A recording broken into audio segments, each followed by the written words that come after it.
اللہ کے نام سے شروع کرتی ہوں جو بڑا مہربان نہایت رحم کرنے والا ہے۔ آج ہم آپ کو میاں بیوی کے درمیان جو مسائل پیش آتے رہتے ہیں ان کے بارے میں بتاتے ہیں، جن کا جاننا شادی شدہ لوگوں کے لیے بہت ضروری ہے، مگر زیادہ تر شادی شدہ جوڑے اس سے لا علم ہیں۔ وہ دین کی کتابیں تو پڑھتے نہیں اور کسی عالم کے پاس ایسا مسئلہ پوچھنے میں شرم محسوس کرتے ہیں۔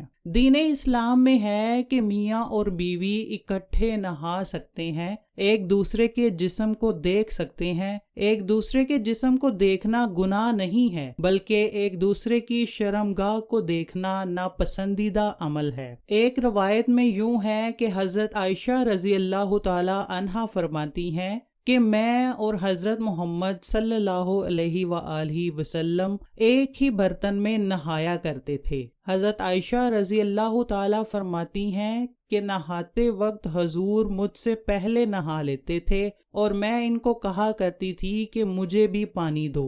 اسی طرح ہم دونوں میاں بیوی اکٹھے نہا لیا کرتے تھے۔ ایک اور روایت میں اس طرح بیان کیا گیا ہے کہ حضرت عائشہ فرماتی ہیں کہ نہاتے وقت میں اور نبی اکرم صلی اللہ علیہ وآلہ وسلم باری باری پانی لے لے کر نہاتے تھے۔ نہ تو میں نے کبھی حضور کی شرمگاہ کی طرف دیکھا اور نہ ہی حضرت محمد صلی اللہ علیہ وآلہ وسلم نے کبھی میری شرمگاہ کی طرف نظر کی۔ ہم بستری کرتے وقت باتیں نہیں کرنی چاہیے۔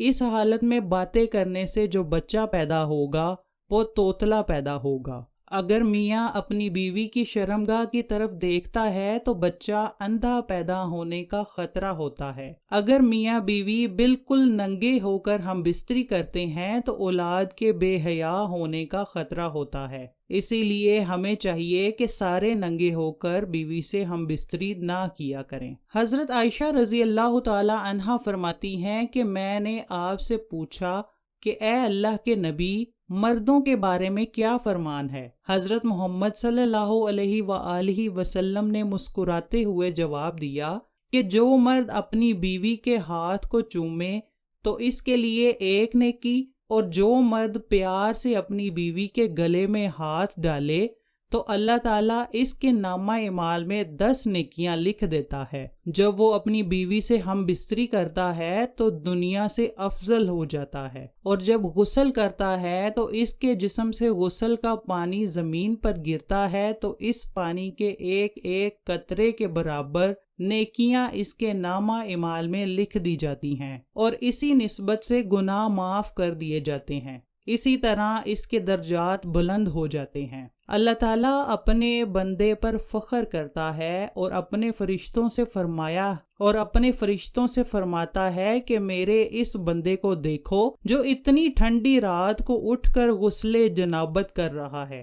میرے بندے کا یقین ہے کہ میرا رب مجھے دیکھ رہا ہے۔ میں گواہی دے کر کہتا ہوں کہ میں ایسے بندے کو بخش دیتا ہوں۔ بہترین بیوی وہ ہے جو اپنے خاوند سے پیار کر کے اس کو اپنے پیار کے جادو میں لے لے۔ دوران محبت اچھی بیوی اپنے خاوند کی پسند کے مطابق اس کے ساتھ جنابت کرتی ہے اور نرمی کے ساتھ اپنے آپ کو خاوند کے حوالے کر دیتی ہے۔ بیوی کو چاہیے کہ وہ اپنے مرد کو اپنے پاس آنے سے کبھی نہ روکے۔ اگر وہ اپنی بیوی کے ساتھ ہم بستری کرنے کی خواہش میں ہے تو اس کو کبھی بھی انکار نہ کرے۔ بیوی کا خاوند کی نافرمانی کرنا اللہ کے نزدیک بہت بڑا گناہ ہے۔ جب خاوند اپنی بیوی کو اپنی جنسی خواہش پوری کرنے کے لیے بلائے تو بیوی کبھی انکار نہ کرے۔ اس کے بارے میں حدیث مبارکہ ہے کہ جب رات کو خاوند اپنی بیوی کو جنسی حاجت پوری کرنے کے لیے قریب آنے کو کہتا ہے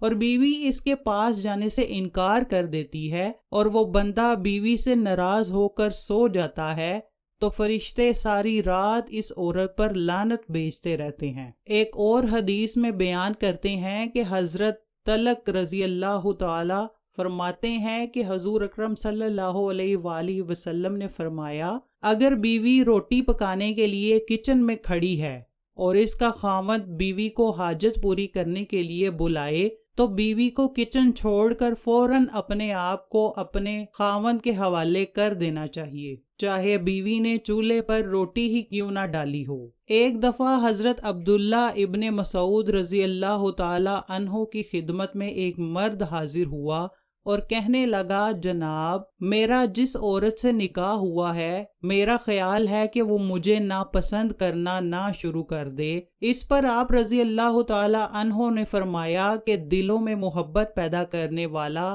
اللہ تعالی ہوتا ہے اور نفرت پیدا کرنے والا شیطان ہوتا ہے۔ تم اپنی پہلی رات اپنی بیوی کے پاس جانے سے پہلے دونوں وضو کر کے 2 رکعت نماز نفل شکرانہ اس طرح ادا کرو جیسے کہ تم امام ہو اور وہ تمہاری اقتدار کرے۔ تو اللہ تعالیٰ سے دعا ہے کہ اللہ اس کے دل میں تمہاری محبت بھر دے گا۔ ہمیں اللہ تعالیٰ کا ہمیشہ شکر ادا کرتے رہنا چاہیے۔